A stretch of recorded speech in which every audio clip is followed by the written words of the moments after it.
Salve, salve a todos os alunos e alunas da segunda série do ensino médio. Manhã, bom dia, meus queridos, como é que vocês estão? Eu espero que vocês estejam bem. Aqui é o professor Assis Walter, professor de vocês de Biologia, e a gente está iniciando mais uma aula de Biologia nessa quarta-feira, dia 31 de agosto, certo? São 10 horas e 20 minutos. Lembrando que essa aula é transmitida ao vivo para vocês, então tá acompanhando essa aula ao vivo? Comenta e participe, que eu quero ver o comentário de vocês, eu quero conversar com vocês um pouquinho mais, tá bom? Deixa eu dar meu bom dia para os municípios de Eliseu Martins, para São João da Varjota, para o pessoal de Elesbão Veloso, para o pessoal de Baixa Grande do Ribeiro, para o pessoal de Uruçuí, para o pessoal de São Francisco do Piauí, para o pessoal de Lagoinha. Um abraço, meus queridos e minhas queridas que estão acompanhando a nossa aula, que eu sei que sempre participam. Toda quarta-feira vocês estão atentos aí, tá bom? Hoje na nossa aula de Biologia a gente vai falar sobre um tema bastante relevante para o nosso dia, certo? Nosso dia a dia, que está ligado às biotecnologias, né? Que a gente vai trabalhar como tema principal aqui de engenharia genética.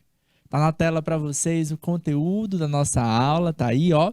Engenharia genética, aula do dia 31 de agosto de 2022. Gente, bom, eu vou relembrar com vocês, ó, botei, ó, lembra aí, ó, tá? O tema da nossa última aula, tá? Na nossa última aula a gente conversou com vocês sobre a composição do material hereditário, né? Que é o DNA, né? A gente falou sobre a estrutura da química dele, certo? Dos nucleotídeos que, né, se conectam formando ácido nucleico, beleza? E eu disse para vocês que esse material genético, né, o material hereditário, ele vai ser encontrado aonde? No núcleo das células eucarióticas. Então tá aí, ó, a imagem para vocês de uma célula eucariótica. Essa célula que tem uma carioteca, tá? Ou seja, que tem esse envoltório nuclear. Ela tem um núcleo organizado. Quem são os organismos que têm a célula eucariótica? O ser humano, os animais, de um modo geral, todos os animais têm. As plantas, elas têm células eucarióticas.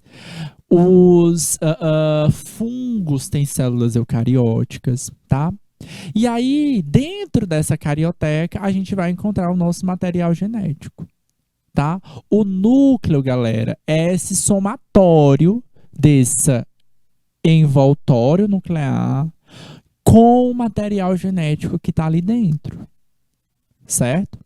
Então, o núcleo ele tem um papel de controlar a estrutura das atividades dessa célula.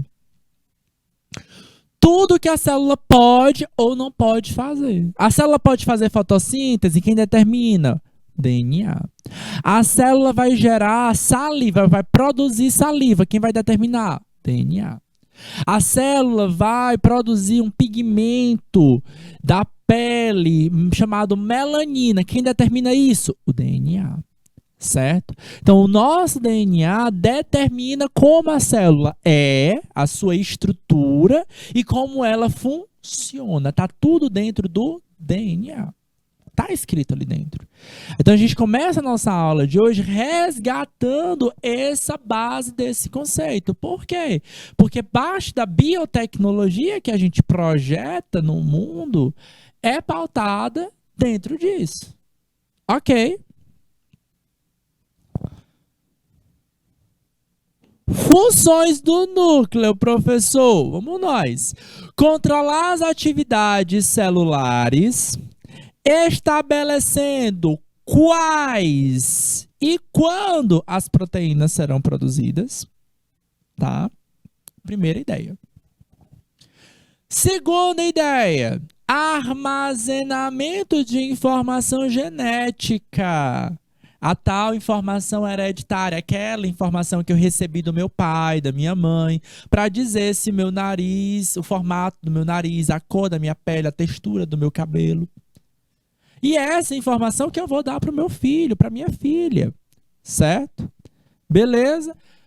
No DNA, determina, guarda essa informação. Outra atividade do núcleo está ligada à duplicação do DNA. A gente vai revisar isso com vocês na aula de hoje, tá bom? Mas a gente falou sobre a duplicação, a gente até chamou essa duplicação de replicação.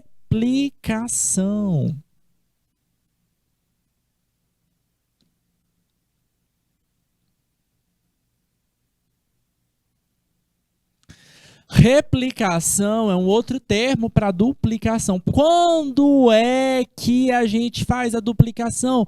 Quando a gente divide as nossas células. Lembra lá. O espermatozoide do meu pai encontrou o óvulo da minha mãe. Gerou um zigoto. Era uma única célula. Hoje, tu é essa única célula? Não, professor. Eu sou um organismo pluricelular. Então, como é que essa única célula se transformou em você? Se dividindo. Para se dividir, a gente precisa duplicar o DNA. É função do núcleo também. Outra, síntese do processamento do RNA mensageiro transportador. Eu vou sintetizar. Essa ideia aqui, ó, de síntese de RNA mensageiro, a gente tem um nome para isso.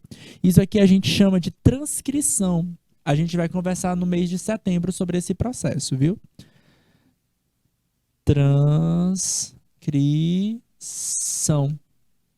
É um termo ligado a gerar RNA mensageiro, que é outro ácido nucleico, tá? Processo de gerar proteínas, né? É o processo de tradução. Então, olha só, o núcleo está ligado a esses processos de tradução, de replicação e de transcrição. O que eu quero chamar a atenção aqui para vocês? Nas aulas de agosto, a gente já conversou sobre a replicação. Nas aulas de setembro, a gente vai conversar sobre a transcrição e sobre a tradução com vocês. E isso aí é conhecimento biológico. Os cientistas desenvolveram e entenderam como é que um ser vivo funciona, certo? E aí é onde entra a engenharia genética. Bom, naturalmente, o ser vivo funciona desse jeito. Ele tem um material genético que fica guardadinho no núcleo, certo? E ele replica, transcreve e traduz essa informação genética para dar uma característica. Oxi, tendo em vista isso, o ser humano pode falar assim, vamos modificar esse DNA? Vamos criar aqui uma projeção do jeito que a gente quer? Vamos colocar uma informação. Isso é a engenharia genética. Pautada no que a gente chama hoje de biotecnologia. Utilizar os processos biológicos naturais para recriar ou para solucionar problemas que a gente precisa ter. Só para mostrar para vocês um pouquinho da nossa estrutura, do nosso núcleo, tá? O núcleo, então, ele quem, né, professor? O núcleo. Ele é formado por essas estruturas aqui, ó, que a gente tem, ó. A carioteca, que é o envoltório nuclear, certo? Por isso o termo da célula eucariótica, tá? Na célula eucariótica.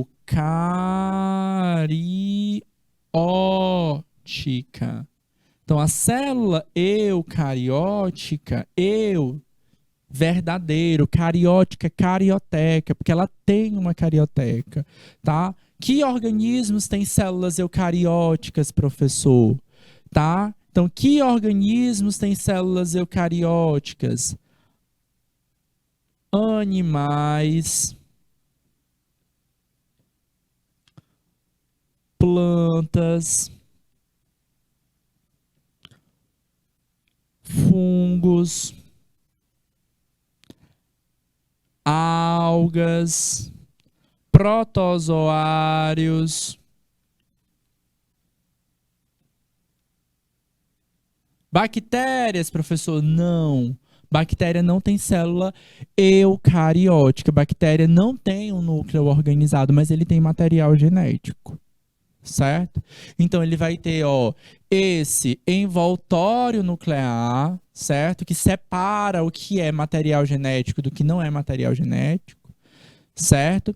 A gente vai ter um DNA condensado, que a gente chama ele de cromatina. Então isso aqui é o DNA, certo? Então a cromatina é DNA, só que é um DNA condensado, certo? E a gente tem aqui também, ó, o nucleolo, que é RNA condensado, certo? É claro que a gente vai ter mais algumas coisas, como o nucleoplasma, né, que é como se fosse o líquido que está imerso a cromatina e o nucleolo. Então a gente tem essas três principais componentes do núcleo: a carioteca, que é o envoltório, certo? O nucleoplasma, que seria o líquido onde o DNA, onde a cromatina e o nucleolo estão. O DNA, que vai ficar organizado numa estrutura que a gente chama de cromatina, e o nucleolo, que vai ficar organizado numa estrutura de o RNA, que vai ficar na estrutura de nucleolo. Então, só aqui para vocês verem que é cada uma dessas estruturas, tá? Semana passada a gente já conversou sobre o ácido nucleico. A gente tem dois tipos de ácido nucleico, DNA e o RNA, tá? O DNA, esse termo ADN, seria ADN na língua portuguesa. A, ácido, o D, vou botar aqui de verde, ó, desoxi, porque ele é desoxigenado, tá? E o N, nucleico, porque ele é um ácido nucleico, tá? Então, ácido desoxirribonucleico, tá? Bonitinho para falar, né? Um trava-língua. Eu quero que depois vocês tentem falar isso aí rápido. Ácido desoxirribonucleico, tá? Bonito, tá? Ele é um material genético da célula e pode ser encontrado no núcleo na forma de cromatina, certo? Vai ser encontrado no núcleo na forma de cromatina. Durante a divisão celular, a carioteca se desfaz e a cromatina se condensa, formando os cromossomos. Então tá aqui, ó. O DNA na prática é essa primeira estrutura que a gente tem aqui, ó. Vou botar aqui de canetinha vermelha, ó. Isso aqui é um DNA, ó. DNA, dupla hélice que a gente mostrou para vocês lá na aula da semana passada. Certo? Se ela ficasse soltinha na célula, provavelmente ela não caberia, ela seria muito grande. Aí o que acontece? Ela fica enroladinha em umas proteínas chamadas histonas, certo?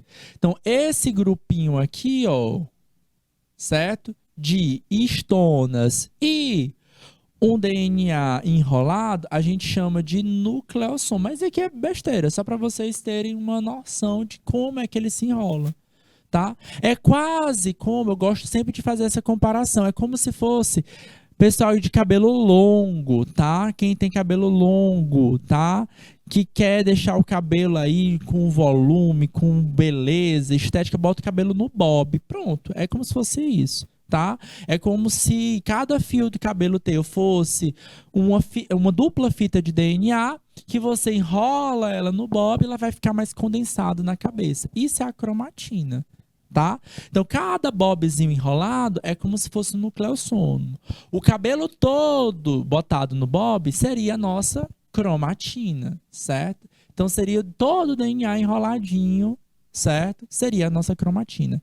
Isso aqui é durante o ciclo de vida da célula normal, que a gente chama de intérfase, tá? Então, a célula funcionando, gerando proteínas, fazendo a sua atividade normal, beleza, certo? Ela tá no formato de cromatina, tá? Apenas durante a divisão celular, a gente forma os nossos cromossomos. Olha lá o cromossomo. Por que eu tô chamando isso a atenção para vocês, queridos? Porque a gente confunde, tá? A gente fala de DNA, fala de cromatina, fala de cromossomo, a gente acha que é coisa diferente. Não é, tá? Tudo é DNA, só que agrupado e organizado de forma diferente, certo? DNA, na explicação prática, é essa dupla fita em formato helicoidal, tá aqui embaixo. Vocês estão vendo aí? Estão conseguindo acompanhar? Tô achando vocês muito quietos. E aí, pessoal de São Francisco, pessoal de Lagoinha. Olá, ó, pessoal, ó. O DNA é essa dupla hélice, tá? Só que, em geral, ela não vai ficar bonitinha assim. Em geral, ela dentro do núcleo, ela fica no formato de cromatina. No núcleo, ela é encontrada na forma de cromatina. E aí, quando essa célula vai se dividir, obrigado pelo feedback, pessoal de Lagoinha. Quando a célula vai se dividir, ela desfaz toda essa estrutura de núcleo e a cromatina se condensa ainda mais, formando esses cromossomos aqui. Mas no cromossomo a gente vai encontrar o DNA, vai encontrar os genes, certo? A quantidade de cromossomos pode variar de espécie para espécie, tá? A quantidade de DNA varia conforme as espécies. Aqui no ser humano a gente vai ter cerca de 23 pares de cromossomos. Tá aí a imagem dos nossos cromossomos humanos, tá? Na espécie humana, indivíduos cromossomicamente sem anomalias. Tá? O que é isso, professor? Sem perturbações ou síndromes, tá? De anomalias cromossômicas, como, por exemplo, pessoas Down, né? Tem as pessoas Down, né, que tem a síndrome de Down, tem pessoas com síndrome de Turner, tem pessoas com síndrome de Klinefelter, tá? Então, são mutações cromossômicas. Isso pode acontecer, beleza? Elas têm uma quantidade de cromossomo diferente. Professor, por que isso acontece, professor? Erro durante a produção de gametas do espermatozoide, do óvulo, tá? Então, durante o processo de divisão celular, lembra lá, no primeiro semestre explicou para vocês que a divisão celular pode ser de mitose e pode ser de meiose. A mitose gera a célula comum, enquanto a meiose para o ser humano gera os gametas, o espermatozoide e o óvulo. Então, durante a meiose, se tiver alguma falha durante essa divisão e esses cromossomos não forem bem divididos, a gente pode criar anomalias. E isso pode gerar um indivíduo viável, né? Ele pode nascer. Alguns são estéreis, outros não, tá? Ligados ao seu sexo. Mas, em geral, a grande maioria das pessoas vão ter essa organização aqui. Vocês estão vendo aí que esses cromossomos, queridos, eles estão organizados em pares. Ao todo, nós temos o quê, ó? 46 cromossomos que estão organizados em pares, né? Se a gente fosse dividir por 2, significa dizer, então, que a gente tem o quê? 23 pares. E por que eles estão organizados em 23 pares, né? Por que eles estão organizados nesses pares? Porque eles são iguais. Na prática é isso, eles são iguais. O par número 1 é um par igual. O par número 2 é outro par igual. Para que a gente tem 2, professor? Porque na prática, um veio, ó, aqui, ó. Primeiro par, vamos focar aqui nesse primeiro par aqui, ó. Um veio do meu pai e o outro veio de quem? Veio da minha mãe. Mas eles são iguais. tá? Eles são iguais? Claro que eles vão ter variações. Vamos dizer que no cromossomo 1, no par de cromossomo 1, vai ter um gene para determinar que eu tenho um nariz. Tanto faz no meu pai como na minha mãe, vai ter um gene lá para dizer que eu tenho que ter um nariz. Com 2 narinas, certo? Com septo nasal, com toda essa estrutura. Só que no nariz do meu pai, ele tem um nariz. Agora esqueci até o nome do termo técnico, mas é aquele nariz projetado, aquele nariz maior, grandão. Um artista famoso que a gente tem aí, Luciano Huck, né? Já a minha mãe não tem um nariz reto.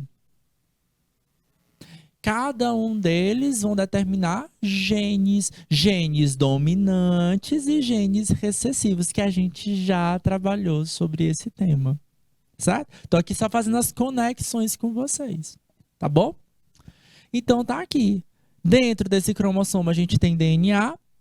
Desses DNAs vão estar enroladinhos nos cromossomos apenas durante a divisão celular, certo? Não está em divisão celular, ele vai ficar organizado em cromatina, certo? No ser humano, nós temos 46 cromossomos que ficam se organizados em pares. Pares por quê? Porque eles vão determinar as mesmas características, ou seja, eles são relativamente iguais, só que um veio do pai e o outro veio da mãe, certo? Dos 23 pares, 22, vocês vão ver que a numeração aqui, ó, par número 1, par número 2, par número 3, 4, 5, 6, 7, 8, 9, 10, 11, 12, 13, 14, 15, 16, 17, 18, 19, 20, 21, 22. 22 são autossômicos. 22 pares, né? Ou seja, 44 são autossômicos, tá? O que é isso, professor? Não tem relação sexual, tá? São genes que não estão ligados às características sexuais. Um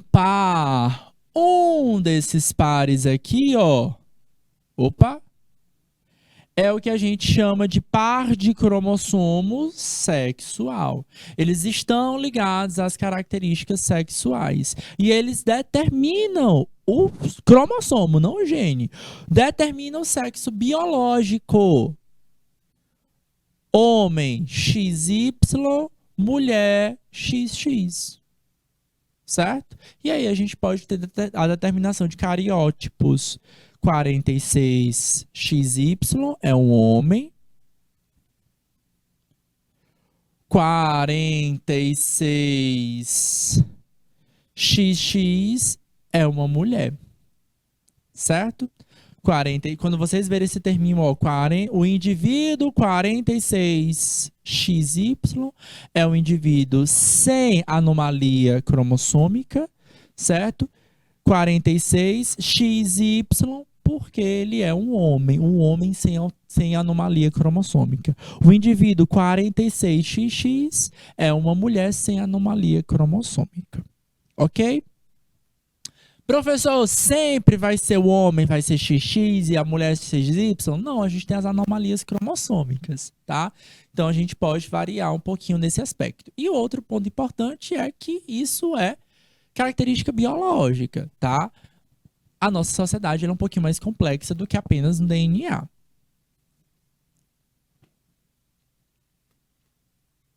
Cromossomos humanos. Na espécie humana, os gametas têm 23 cromossomos, tá? Então, quando a gente gera um gameta, o que acontece? Esses pares de cromossomos aqui deixam de existir, tá? E aí, em vez de ter 46 cromossomos, nós vamos ter 23 cromossomos, tá? Então, na espécie humanas, os gametas, quem são os gametas? O espermatozoide e o óvulo vão ter 22 cromossomos, não são pares, são 22 cromossomos autossomos, que não são cromossomos ligados ao sexo, e ou um cromossomo sexual, que é ligado ao sexo, tá? Ou seja, ao todo nós vamos ter 23 cromossomos, certo?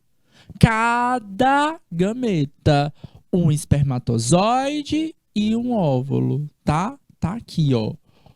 O gameta espermatozoide pode ser dois tipos. 22 autossômicos e um Y, ou 22 cromossomos autossômicos e um X, certo? E o óvulo, professor, só pode ser de um tipo. 22 gametas autossômicos e um cromossomo X. É o espermatozoide, tá? Que determina o sexo biológico. Se o espermatozoide com o cromossomo sexual Y fecunda o óvulo, vai ser o menino que vai nascer. Se for um espermatozoide com o cromossomo sexual X que for fecundar o óvulo, é que vai ser uma menina, certo? É assim que a gente determina o sexo biológico. É o espermatozoide ou o pai da criança, mas é aleatório, tá? Isso é aleatório. A gente não consegue determinar com certeza e precisão se vai ser o sexo masculino ou se vai ser o sexo feminino, tá bom? Durante a fecundação, apenas o núcleo do espermatozoide entra em contato com o óvulo. Para que eu estou explicando tudo isso? Para que a gente possa entender quem é que vai, que material genético é esse? Como é que essas conexões estão acontecendo, certo? Para que a gente possa entrar de fato na engenharia genética. Isso aqui é tudo natural. A natureza desenvolveu todo esse processo para que a gente possa projetar as possíveis modificações ou as interpretações. A gente precisa entender o processo, tá? Então, ó, durante a fecundação, outra coisa importante, ó. Opa, vermelho assim fica difícil de ler. Durante a fecundação, apenas o núcleo do espermatozoide entra no óvulo. Apenas o DNA do núcleo entra no óvulo. Por que eu estou chamando a atenção disso para vocês? Porque nas nossas células, isso aqui é uma célula eucariótica, tá? Isso aqui, ó, célula eucariótica, certo? A célula eucariótica de uma pessoa, de um ser humano. Ela tem, ó, isso aqui, ó. É uma mitocôndria. Eu já falei para vocês. Para que serve a mitocôndria? Cadê os nossos alunos aí de Lagoinha que estão atentos às aulas de biologia? Que eu sei que eu já conversei com vocês sobre biologia com vocês. E aí, para que serve a mitocôndria? Hein, galera? Alguém me lembra aí para que serve a mitocôndria? A mitocôndria, galera, é uma organela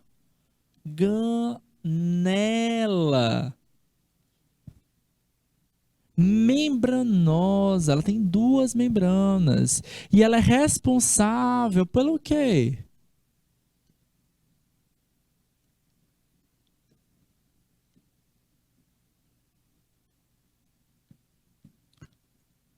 Coloca para mim aí, ó.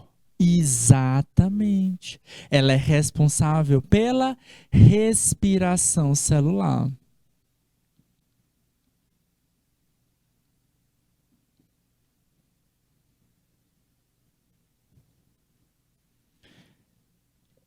Gerar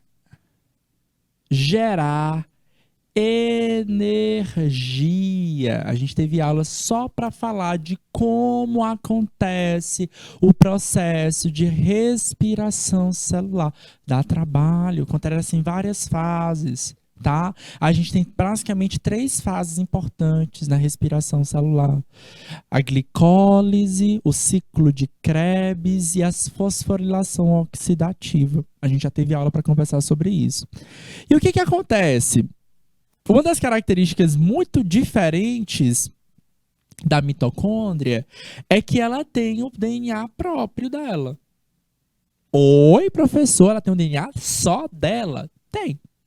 Ela tem um DNA só dela. Acredita-se que no passado, há milhares e milhares e milhares de anos atrás, quando as primeiras células eucarióticas, não tinha ser humano, tá? Quando as primeiras células eucarióticas começaram a ser formadas, tá? O que aconteceu? Uma bactéria, tá? Então, uma mitocôndria, ela seria basicamente uma bactéria, tá? Uma bactéria foi incorporada a uma célula eucariótica e ela começou a ajudar a célula eucariótica e a célula eucariótica a ajudar essa bactéria. Então, elas começaram a estabelecer uma relação que a gente chama de simbiose. É uma relação ecológica. Por isso a gente tem uma hipótese, não é uma teoria, da chamada endossimbiose. É uma hipótese que acredita, muito aceita essa hipótese, tá? Que acredita-se que no passado alguma bactéria que tinha o DNA próprio, que tinha um funcionamento próprio, foi incorporada e agregada a uma célula eucariótica e isso funcionou e deu certo. Hoje toda célula eucariótica tem uma mitocôndria, certo? Para gerar energia, certo? Através do processo de respiração celular. Planta tem mitocôndria? Tem. Planta respira? Sim, respira. A respiração celular, ela respira, tá bom? Através das mitocôndrias. Mas essa mitocôndria, como ela era uma bactéria, ela tinha um DNA próprio. Bactéria não tem núcleo, então esse DNA ele é um DNA solto na matriz mitocondrial, certo? Aqui que eu quero chamar a atenção para vocês. Eu vou voltar aqui para vocês, ó. O que eu disse aqui? A última coisa que eu disse. Durante a fecundação, é aquela hora que o espermatozoide encontra o óvulo, tá? Somente entra o núcleo do espermatozoide. O espermatozoide tem mitocôndria? Tem. Ele precisa de energia, olha lá, ó. Olha essa imagem aqui, ó, do espermatozoide com a caudinha dele, com o flagelo dele batendo, porque ele nada até ele chegar no óvulo. Então ele precisa de energia para isso, certo? Quem vai oferecer essa energia é a mitocôndria, certo? Para ele conseguir bater e chegar até lá. Mas na hora que ele consegue entrar, quando ele consegue acessar aqui, ó, esse espermatozoide encontrando o óvulo, a mitocôndria fica para trás. A mitocôndria dele fica para trás. E entra só o DNA nuclear. Então, em outras palavras, traduzindo para vocês, o que a gente tem? Pensa aqui comigo. Quando o espermatozoide do meu pai encontrou o óvulo da minha mãe, esse óvulo ele também tinha a própria mitocôndria. Então, se a mitocôndria do meu pai, a mitocôndria do espermatozoide do meu pai não entrou nessa célula, nesse zigoto, as mitocôndrias desse zigoto que veio a dar origem a quem eu sou, são todas do óvulo da minha mãe. As mitocôndrias que eu tenho são geneticamente idênticas às mitocôndrias das células da minha mãe. Assim como as mitocôndrias das células da minha mãe, elas são idênticas às mitocôndrias das células da mãe dela, ou seja, da minha avó materna. E assim por diante. Vamos ver isso em escala visual? DNA mitocondrial. Uma vez que as mitocôndrias são herdadas apenas da nossa mãe biológica, elas fornecem uma forma de rastrear a linhagem matrilinear, linha de descendência através de uma cadeia intacta de ancestrais femininos. Então, meus queridos, a próxima vez que vocês souberem, pensarem sobre a informação genética que é passada para vocês, de mãe para filha, essa conexão que a gente tem entre mãe e filhos, ela é muito forte por diversos motivos. Aí é um dos a mais. De fato, a gente carrega alguns DNAs a mais delas, tá bom? Bom, pra gente, a nível de ensino médio, a gente aqui é o suficiente a gente entender. A gente vai agora entender. Esse aqui é o processo biológico natural. Tá? Aí é onde entra a engenharia genética. Agora a engenharia genética vai falar assim, ó, entendi. Tem material genético. Tem material genético no núcleo e tem material genético aonde? Na mitocôndria. O que eu posso fazer com isso? E daí essa informação? Aí é onde entra a biotecnologia a nosso favor, tá? Professor, o que é biotecnologia? Tá? A biotecnologia, tá? Quando a gente vê a palavra tecnologia, o que vem na nossa cabeça? Celular, né? Um computador, uma televisão. Às vezes pode vir um carro. O que vocês acham? Vocês acham que o papel... Vocês têm um caderno aí aberto. Esse papel que está na frente de vocês, o caderno de vocês. Vocês acham que isso é tecnologia? Um lápis é tecnologia? Aí tem gente que vai dizer, né? É não, professor. De jeito nenhum. Gente, é tecnologia. Um papel é tecnologia, um lápis é tecnologia. Tecnologia, galera, é todo o processo, as ferramentas que o ser humano cria ou utiliza a fim de solucionar um problema que eu tenho. O ser humano quer registrar as ideias dele num lugar. Antigamente a gente registrava nas pinturas rupestres nas cavernas, né? Hoje, depois começou a utilizar a escrita, que ele martelava umas pedras.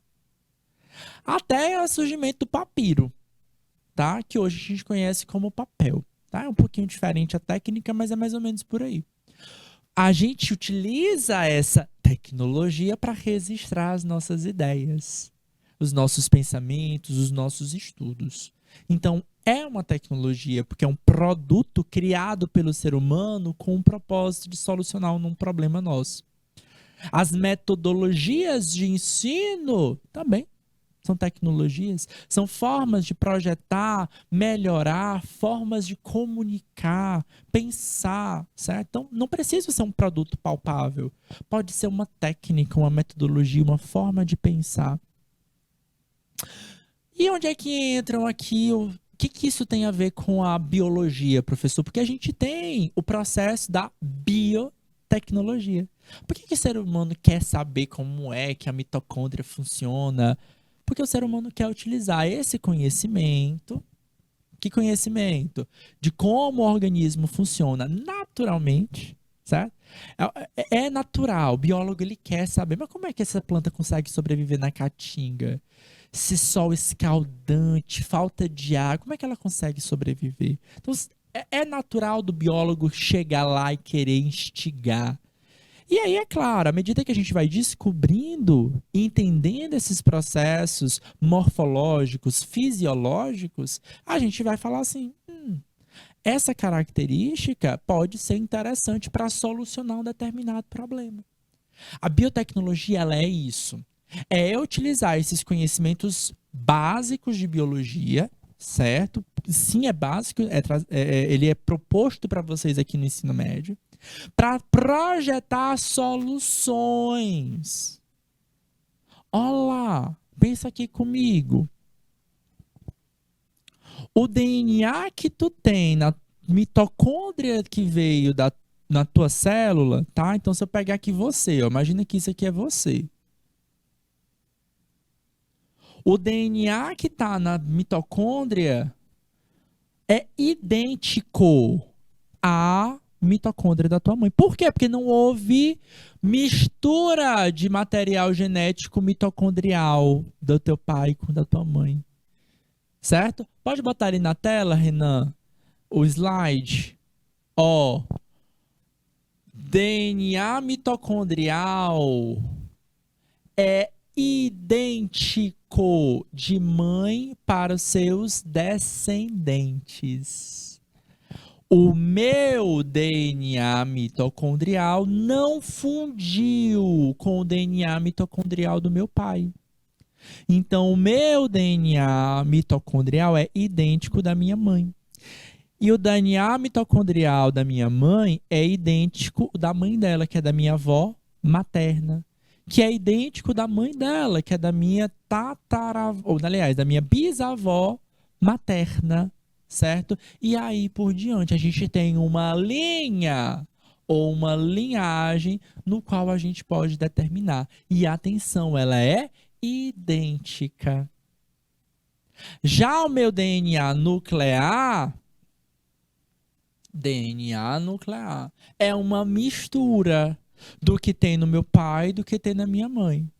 O alelo ou gene que tem na minha mãe e não tem no meu pai, ou eu vou aparecer com meu pai ou eu apareço com minha mãe. Certo? Então, se eu tenho uma característica, ela veio ou do meu pai ou ela veio da minha mãe. Pode ter vindo dos dois. Pode ter vindo dos dois. Mas se nenhum dos dois apresentam aquela característica, eu também não vou apresentar. Certo? Se o meu pai e minha mãe não podem fazer fotossíntese, eu também não vou poder fazer fotossíntese.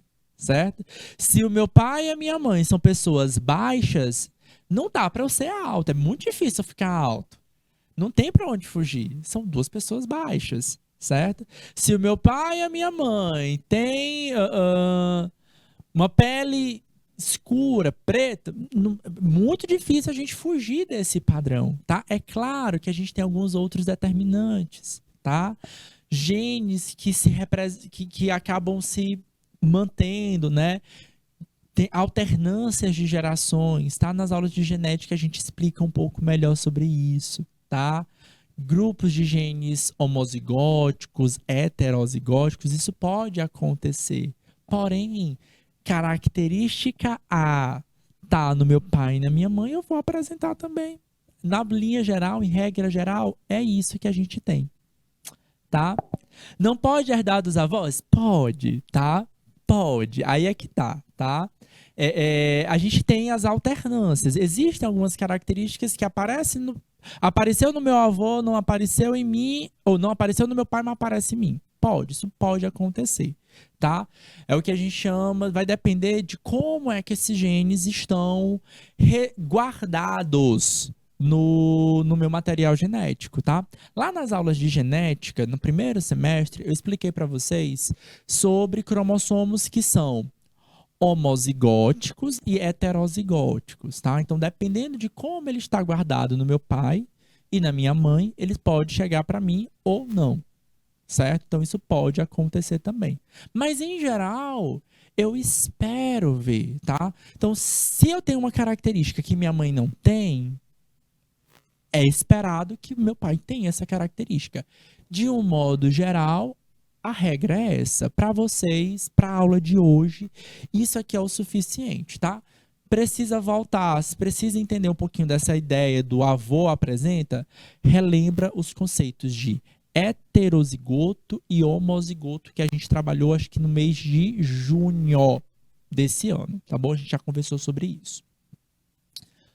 Vamos embora aqui, ó, projetar isso em algumas técnicas, tá? Vamos embora agora para a tal da biotecnologia. Como é que a gente aplica tudo que a gente aprendeu, tá? Na aula da semana passada com a aula dessa semana, tá? A gente tem uma técnica chamada PCR, tá? Na verdade, a técnica do PCR ela é uma das várias técnicas que são empregadas para poder entender e compreender a biotecnologia. O que é isso, tá? PCR vem do inglês, tá? Polymerase Chain Reaction, tá? Ou reação da polimerase em cadeia, tá?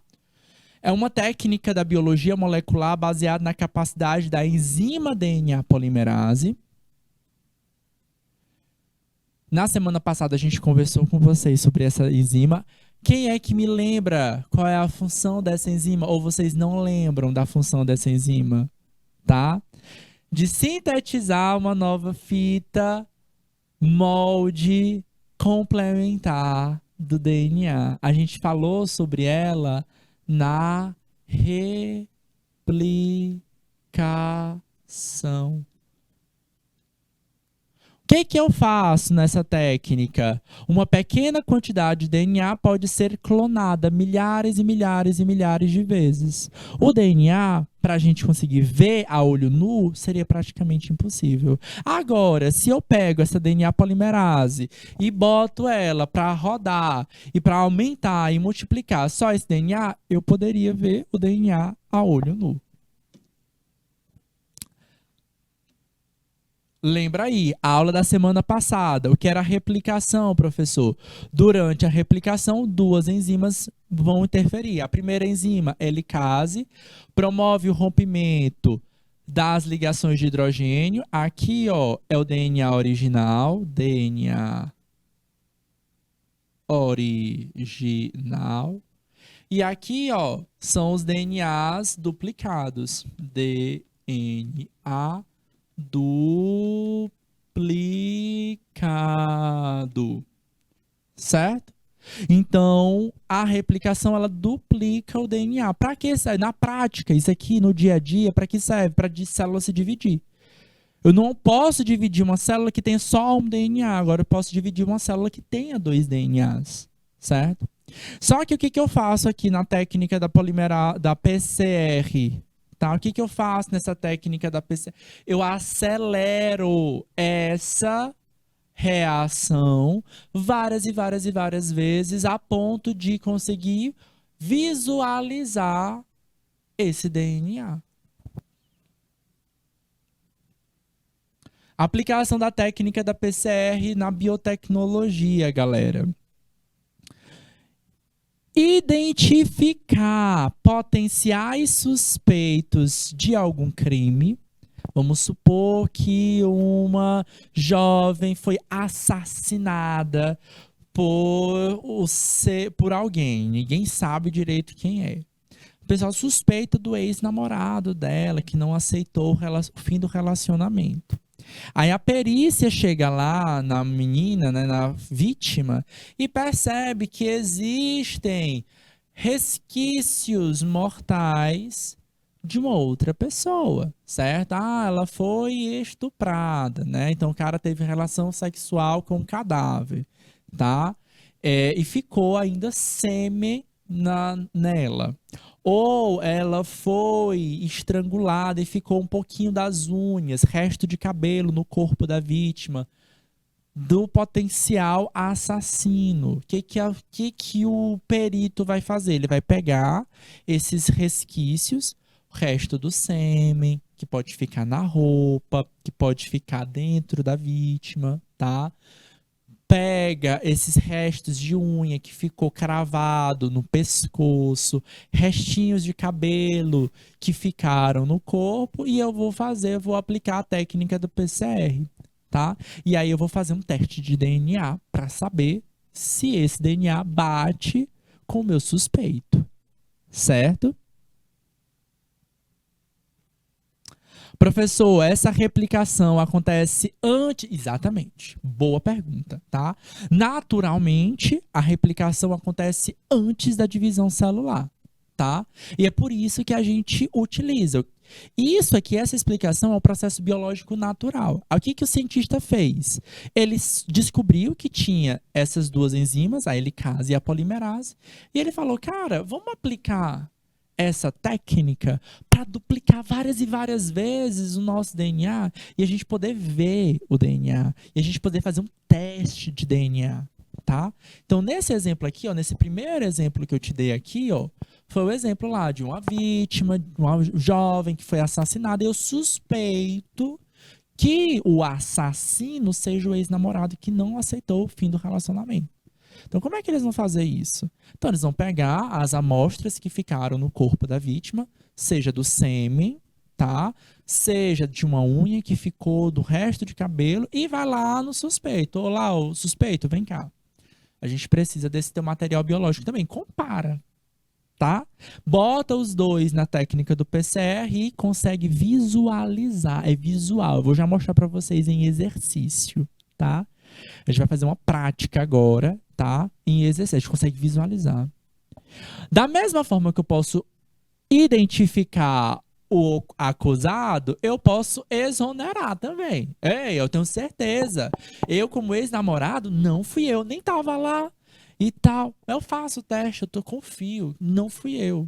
Eu posso exonerar, opa, não é. Eu posso identificar vítimas de catástrofe. Às vezes teve um incêndio e carbonizou a pessoa completamente. Eu não consigo mais identificar a pessoa pela forma física dela, mas sobre o resto mortal, sobre um restinho de músculo e tal, eu consigo pegar esse músculo e fazer um teste de DNA, tá? Então, professor, essa técnica da PCR é aquele teste de DNA? Em suma, sim, tá? De forma bem resumida, sim, tá? Eu posso estabelecer paternidade.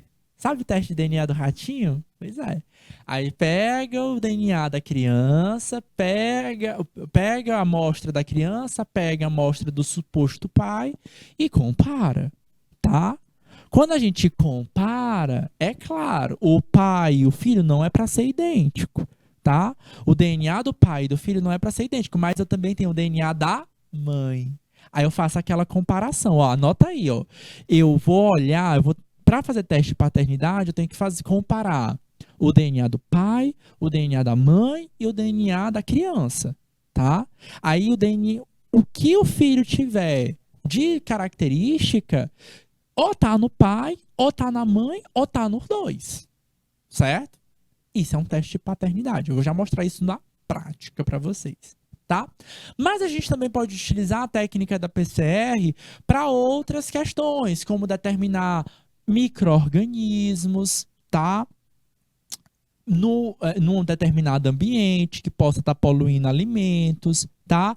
Ou até mesmo identificar que aquele micro-organismo é um micro-organismo muito especial, muito diferente de todos os outros micro-organismos, tá? E que ele pode ser um micro-organismo especial. Sabe aqueles queijos chiques, queijos caros, gorgonzola, queijo brie? Ih, professor, nunca vi não, isso aí não. Eu só vejo foto disso aí, mas eu nunca comi.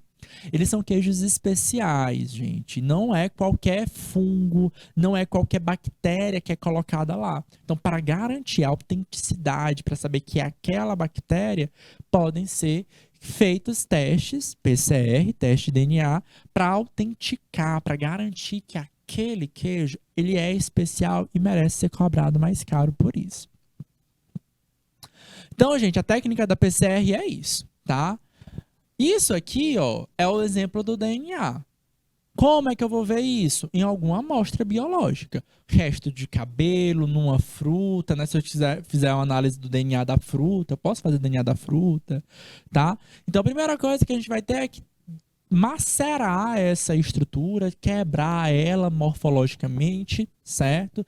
Triturar ela, colocar numa solução digestiva, tá? Num detergente, para solubilizar o núcleo, a carioteca e liberar o DNA, certo?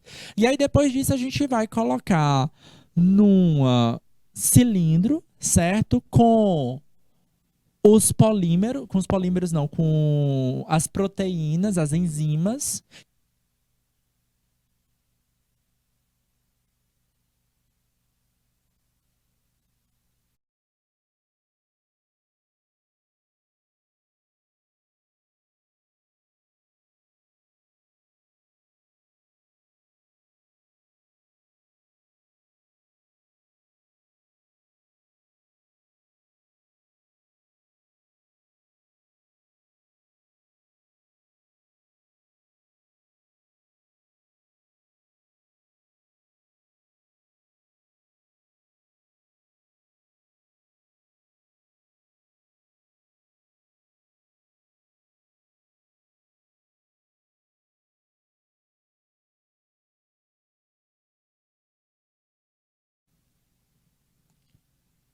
Vou?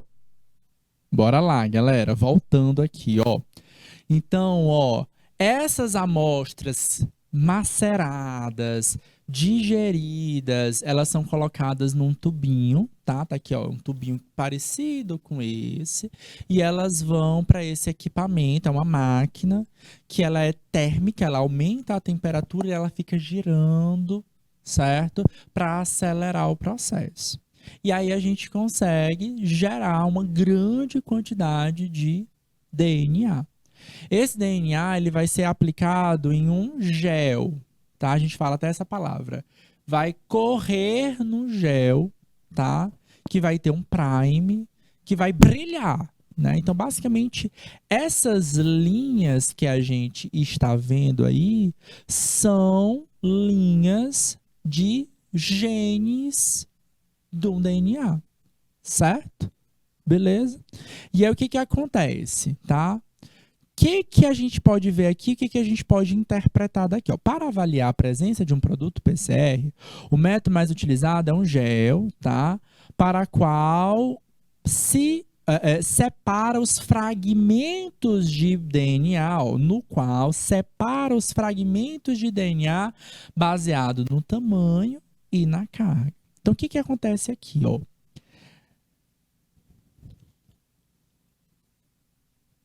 Esse aqui é o que a gente vai chamar de modelo, certo? Ou controle.